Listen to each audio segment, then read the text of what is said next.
everyone. Welcome to Voices of Women, sponsored by the Bristol County Commission on the Status of Women. I'm your host, Gail Forts from the YWCA Southeastern Massachusetts, and welcome to our show. Today's topic is we will be talking about women in politics. So we have four wonderful guests here that are going to discuss this issue with us today. So welcome everyone to our show. Thanks for having us. Great, glad you all could be here today. So if you could all just introduce yourselves and tell us what organization you work for. Yep. Hi, my name's Rihanna Grace. I'm the Youth Development Director at the New Bedford YMCA, and I'm one of the co-chairs for the Civic Engagement and Political Leadership Group with the Women's Fund's Economic Blueprint Task Force. Okay, thank you.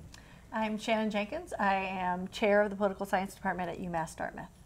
Thank you. Good morning. I'm Jennifer Downing. I'm the Director of Leadership South Coast, and I'm also the co-chair of the Civic and Political Leadership Work Group with Rihanna for the Women's Fund.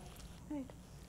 Morning. I am Val Bassett, and I head the Women's Fund of Southeastern Massachusetts, a fund of the Community Foundation of Southeastern Massachusetts. Great. So again, thank you all for being here today. So this is a very important topic, one that is really discussed too much, but I think now, since last year's election, we're talking a little bit more about women in office, women running for political office, and the reasons why people do or do not run for office. So Val, can you tell us a little bit about the economic blueprint and how this whole work group came about? Sure.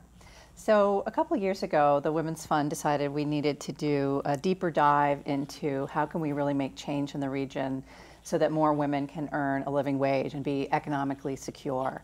And so we brought a group of community leaders together, including all of you at different points in the process, to be the task force on pathways for women to a living wage.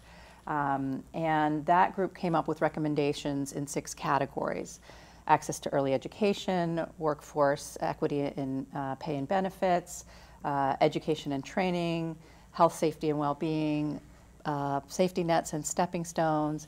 And then we realized that it was critical to have women in power, women in decision-making roles to implement all of these changes. So the 6th category is around electing more diverse women to office, engaging more girls and women as leaders, both civic and political leaders. And so that became a real priority, we realized, to get everything we wanted to see happen done. And we had, the next year we developed working groups in each of those areas to come up with an action plan for next steps to move it forward. And so the working group focused on increasing civic and political leadership for girls and women, in particular diverse girls and women in the region, is led by Jennifer Downing and Rihanna Grace, and they've done a great job moving that forward. And we're excited about both what we've done so far and what's going to happen moving forward to really create wider pathways to political and civic leadership for all girls and women. Great. Well, that's really wonderful to have those opportunities for girls and women. So, Jen and Rihanna, can you tell us a little bit about your work group, the types of things that you've been working on, as well as where you see this going for the future? Our working group got together, and it was a diverse group of people. We had different sectors that were all represented in our group. And we decided that it was kind of spur of the moment. We were meeting together, and we were thinking of how we could really have an impact. And out of a conversation came the idea that elections were coming up for many of the local cities, and that we kind of had to take heed in what was going on at the time and seize the moment. And so we decided to host a forum for women who were interested in running for local elections. And that forum was back at the end of March. We had over 40 people attend, and it was really great. We had kind of a facilitated discussion with a panel of women who have ran, women who have organized campaigns, women who are currently serving in office, and so we had different voices, different experiences to share.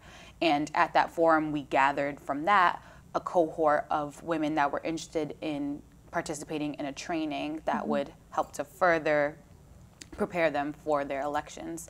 And so we were able to gather a group of about 8 people from those 40 to be part of a more specific and personalized group that we decided to run a training in June. Yep. Yeah, so that training took place. We had 8 women, local women, who attended. It was over 2 days. And we really utilized local resources to inform that. So we brought in women who are actually currently serving, women who have run campaigns, so we could hear directly about their experience. I think it went really well, and what we realized from that is that there's clearly an appetite to continue this kind of learning with local women. And so as a next step in our work as a working group, we want to think about how can we formalize a training for local women, make this a consistent, regular event where we're creating a continuous pipeline of potential women leaders who are ready and willing and motivated to run for office. Another important aspect of our working group is not everyone's going to be ready to run for political office, but they're going to want to get engaged, and we want to encourage them to be engaged civically. So how can we help to plug them into areas and networks where they can, you know, help advocate for campaigns, support political campaigns, go to the State House, advocate for issues that they care about. So I know the Women's Fund is currently working with the YWCA on annual trips to the State House for Women's Advocacy Day. We want to continue to do outreach to local girls and men, boys, about that opportunity. But then also there's a group called Action for Women of Southeastern Massachusetts that's doing some great things around civic advocacy and outreach, and we want to continue to support that cause as well. Great. No, that's all great avenues for women to be involved and girls. So Shannon, what does the data show regarding women running for office? So right now, women are very underrepresented in office. You know, about 25% of state legislators are women. That number has been increasing very, very, very slowly nationwide. The projections are that women will reach parity, 50% of all elected officials, somewhere a century from now. So unless things change, right, it's going to take a long time, which is part of why we're here talking about how we make that change happen. The research suggests that when women run, women win. They may have to work a little bit harder at it, but similarly situated women win. And what do I mean by that? Incumbents are always likely to win elections, and because more incumbents are men win more frequently. But if you look at two candidates who are running against, say, non-incumbent, what we call an open seat, a woman is just as likely to win as a man. The problem is that women are less likely to run. And so fewer women run for office, and as a result, we have fewer women in office. There are a number of different reasons for that. Part of it is when you talk to women, they're less politically ambitious. So if we look at people with similar backgrounds, maybe they're lawyers, they're doctors, they're business people, or maybe they can come from any walk of life. And we ask a man, have you ever considered running for office? They might say, yeah, I've thought about it. And the woman would say, oh no. You know, I've never thought about that. I've never considered it. And so we call that nascent political ambition, and women have lower levels of that. The differences aren't huge, but when you have small differences across a really large population, those differences compound. And so women are just less likely to consider running for office. And the interesting thing is, drawing in girls to the conversation, is that when you start out, women are just as, girls are just as ambitious as boys, but these differences in ambition start to emerge in high school and college. Women start to become less likely to express a desire to run for office, and then they become less likely to run. And so we have fewer women running for office, and that's why it's so important to have the conversation, and then to ask women, you know, have you ever thought about running for office? Because the research also suggests that you have to ask a woman 7 times before she will actually take the plunge. So it's really important to get women to plant the seed and to get them to think about that. So during, you know, the forum, which, you know, I did attend, and it was really great to hear, you know, your data, but it was a little shocking to hear that some women just never even thought about it, or were a little intimidated by the process, or felt they had, you know, family duties, or just didn't know enough about the subject and the topics of what they were running for. So how do we work to encourage women to do this, to give them the support that they need, or the self-confidence boost, or mentors, or how do we, because the men didn't seem to have those issues. They were, even if I don't know, that's okay. I'll just learn as I go along. So how do we help that? So one thing I would say is that the research suggests that women think about running for office in a relational sort of context as opposed to men. Women think about, how is this going to affect the people that I have relationships with? So they're more likely to consider how it'll affect their spouses, how it'll affect their kids, their friends, their family, their work. And so I think one thing that is really important for just everyone to do is to be supportive of women who are thinking about that, right?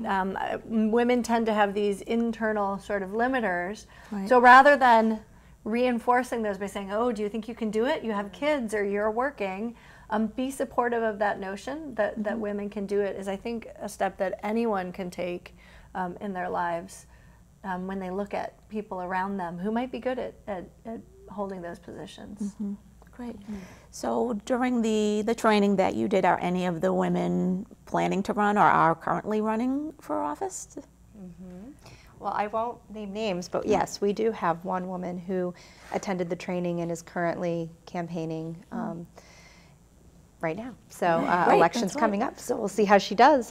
We also had other women there that really were ambitious and just looking for, you know, the right time. Sure. And I think that's positive, and we need to continue to support that enthusiasm. Right. And You I know. will say, if I may add Sure. one thing about that, coming from the training, one thing, and I believe that your research that you've shared with us, Shannon, has also showed that women in a supportive network or a cohort model of support and training, like we're beginning to try to do, can really make a difference. And so one of the women who had been through the training, who's running for office, reached out to those of us who put it together for some support after encountering some sexism in her campaign.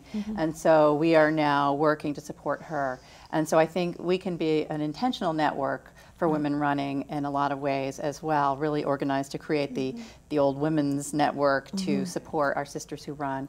And working on women's campaigns is another great way to learn about it and also support their putting themselves out there. Absolutely, and we know that volunteer support as well, even if you don't want to run yourself, is really important. You need a really good team to help, you know, with the process. Women tend to have less access to the sorts of networks that are important.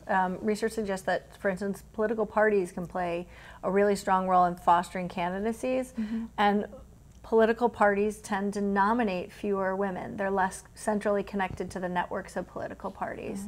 And so providing alternative networks or introducing women into these networks can be really helpful. And it doesn't have to be about money. It can be about time and support and talking to other people about supporting women who are running. So it doesn't have to be you have to run yourself or you have to have money to do it.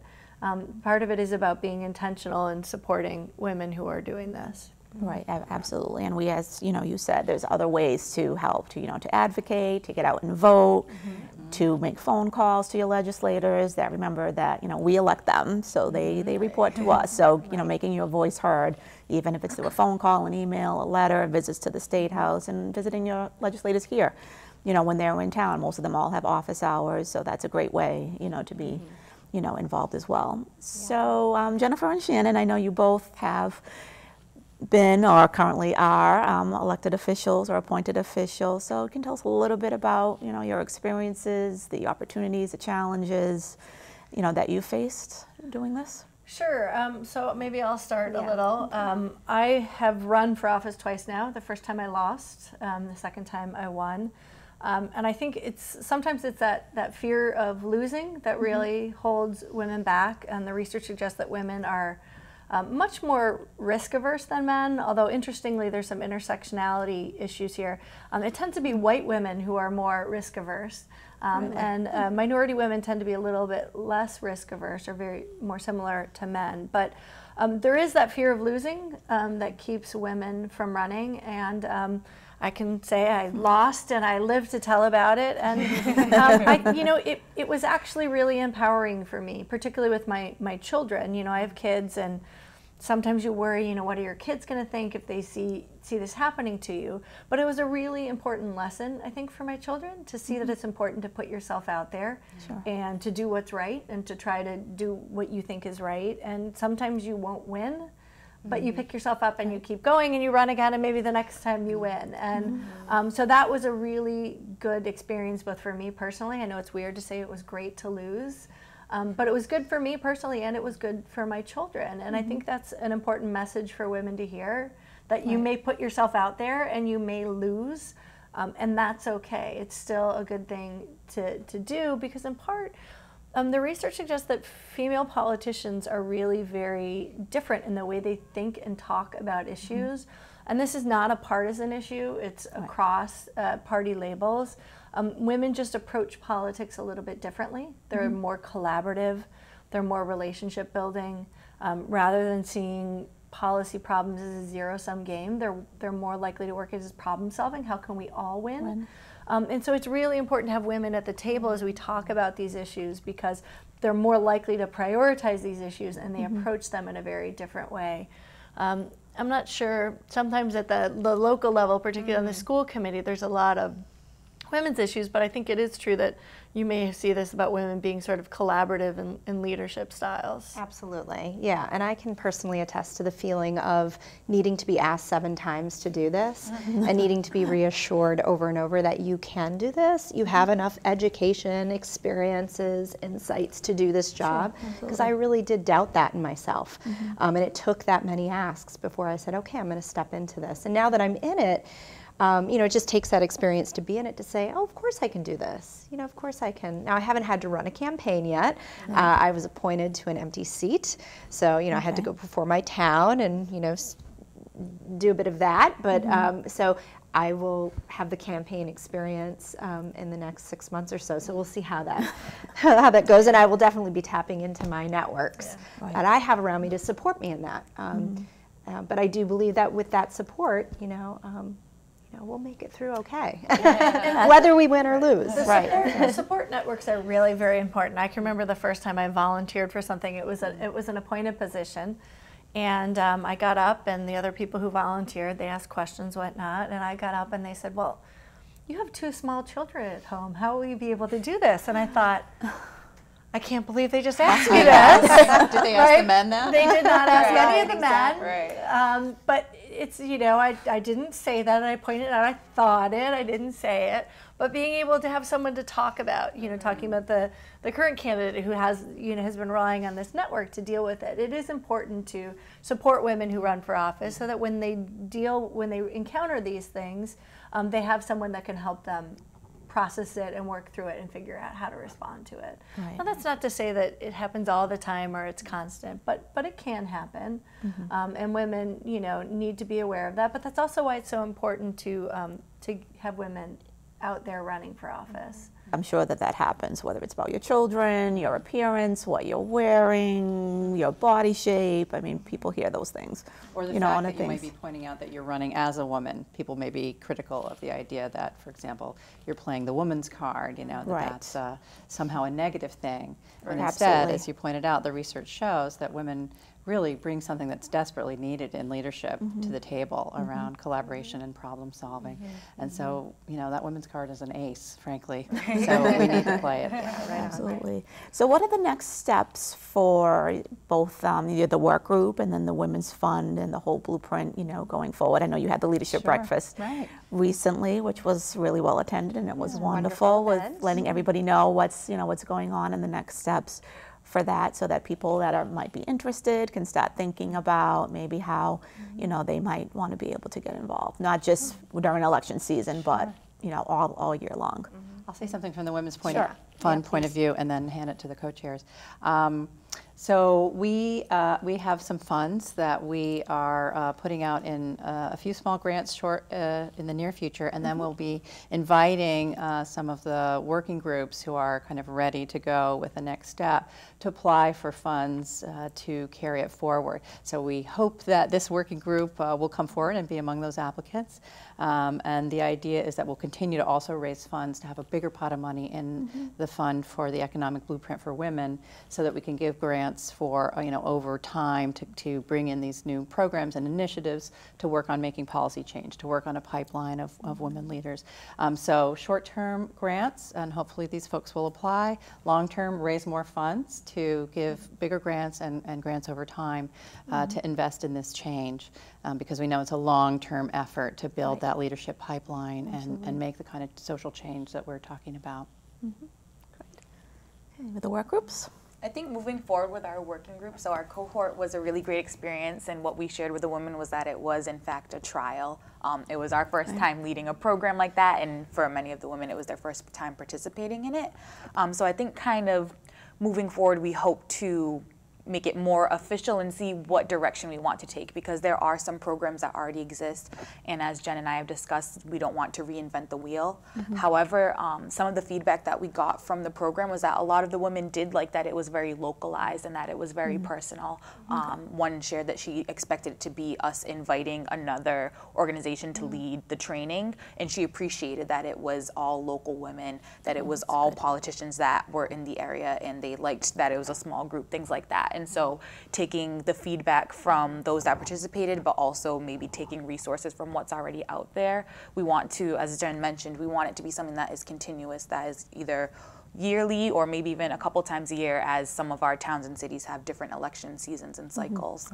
We really want it to be something that's an effort that continues on and that is able to create a pipeline for women, and maybe eventually getting even younger people involved. I think that it was a great experience working with the children for Women's Advocacy Day, and how even from our working group and from the Action for Women of Southeastern Mass, a lot of the women were able to get trained to then go and train the students.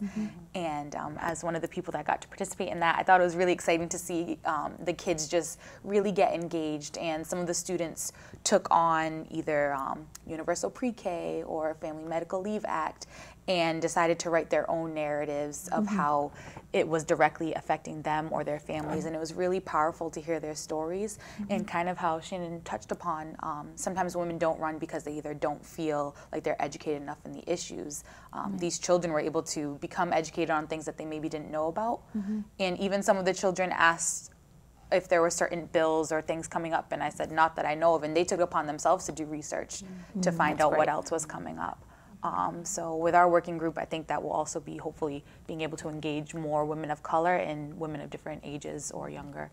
Oh, that's great. I think it's been really good too, that talking about the local aspect of it. The workshop and the training has all engaged women across the South Coast, and running for office is very local, right? It's very contextual. How you run a campaign in New Bedford or Taunton is very different than Acushnet or Dartmouth. And so through these events that we've put together, we've started to build a real network of women who have run campaigns, women who are in office in these contexts, which allows us to create these networks to connect people. Oh, you want to run in, in Westport? We have someone on the select board who can talk to you about what it's like to, the state legislature, New Bedford, right?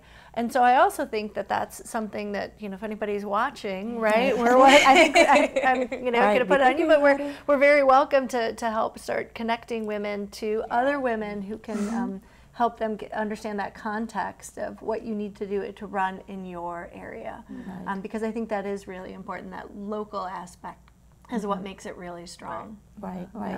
Definitely, and I think everything that you said and with the data, really adds to everything, really adds value to what we're doing, and really shows the importance of being able to do that. So we're really appreciative that, you and UMass Dartmouth has been so supportive of this, and it does help that. We're very lucky to have Shannon here with your expertise, both in the field, running and being elected, and knowing the research and being passionate about this issue. So absolutely, and with the students, that you're working with every day at UMass. I know we have 2 that are interning with us from your department at the YWCA, and they're really excited. They cannot wait for Advocacy Day to really go and be a part of that. That's really important, because college is really that time when political ambition starts to decline. Right. And so finding ways to continue to engage women, particularly through high school and college, when those levels of political ambition start to go down, to help them understand that they can do it is really important.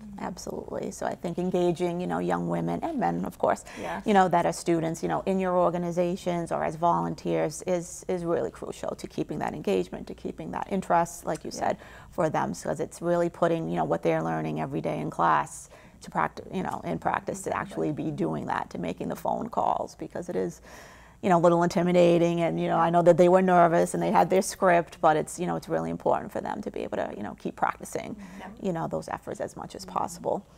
So what do we want to leave people with? I know we've, gave people a lot of opportunities and a lot of things, going on, and a lot of different ways that they can help. So our, final thoughts of what we can do to encourage more women to be a part of this process, and no matter how they want to do that, as well as girls, and some of the things, that we have upcoming going forward. So I don't know who wants to start. Vote and look hard at women candidates. I mean, you want to consider a lot of things, but consider what women bring to the table as women leaders in particular. And definitely support other women candidates. Again, volunteering for campaigns, encouraging them. You can balance this, with the rest of your life. You'll be great at it. You can do it. Other women have figured it out. And put your toe in the water by getting involved, whether it's with your local political party, whether it's, you can reach out to the Women's Fund at our website, womensfundsema.org, or call us to get more information about Action for Women of Southeastern Massachusetts. We'll be in touch with what's happening with future trainings, and explore, So that's a few things on my mind. I would just say, as a mother with a 7-year-old daughter, involve your children. Great. Obviously age appropriate in politics. Bring them to vote with you. Let them walk into a voting booth and get them acquainted with the process, and continue to encourage them that this is an exciting opportunity that you can be a part of. And I just think it's never too early to start that conversation with your children. It's absolutely true. The research suggests that family is one of the strongest influences in terms of the level of participation that people engage in. If your parents participated in and talked about politics, you will too. What I would say to anyone watching this show, I will give one concrete task for anyone who's watching. Think about a woman in your life that you think would be good at running for office, and tell her that she should consider running for office. She's most likely going to say no, but that's okay. You're one of 7, the 7 asks. You're planting the that's seed. right. You're planting the seed and continue to water it. But that's an easy thing that anyone can do in their day-to-day life. A friend, a family member, a coworker, just to say, hey, you'd be really good at running for office. Have you ever considered it? That's a concrete task that is very easy to do, that anyone can do at any point in time. I would say just to keep in mind that even if you aren't ready to run, that there are so many ways to get involved, as we've all mentioned. We had one woman in our cohort that was very interested in campaign finance. She worked in finance as a profession and wanted to be able to take her skill set and help someone else. So you might be good with marketing or graphic design, or you might just be a really bubbly personality and could help do with door knocking, getting signatures, things like that. And it doesn't necessarily have to be specifically with politics, but any issue that you're passionate about, I'm sure that there's a group that's out there that's fighting for that cause, and that you can join in and learn more about it and be on their side, and they would obviously really appreciate the help. So even if you're not gung-ho about running right now, of course, keep it in mind, that's the end that we want. We want people to run. But if you are, again, any of the apprehensions, there's so many different ways to get involved, and we encourage you to take your skill set and use it to help someone out. I know, those are all The great. Coalition for Social Justice is a great local organization that is always looking for volunteers to door knock, make phone calls, hold signs, and that's just a great way, like as Val said, to get your toe in the water and experience.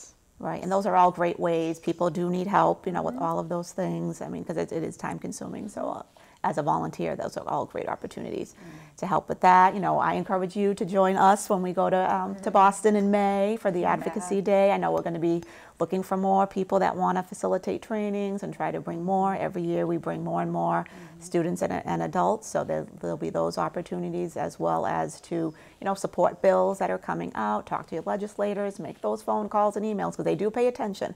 If they get a certain number, I can't remember what the number is off the top of my head, but if they get a certain number of phone calls, especially about a certain issue, I visit 3 or 5, they really start paying attention to what's going on, because remember, your voice does matter, your vote does count, so it's really important to be able to do that. And we need you. So it's not just a personal ambition like, gee, I want to run and lead, and I think because, as you said, women make relational decisions.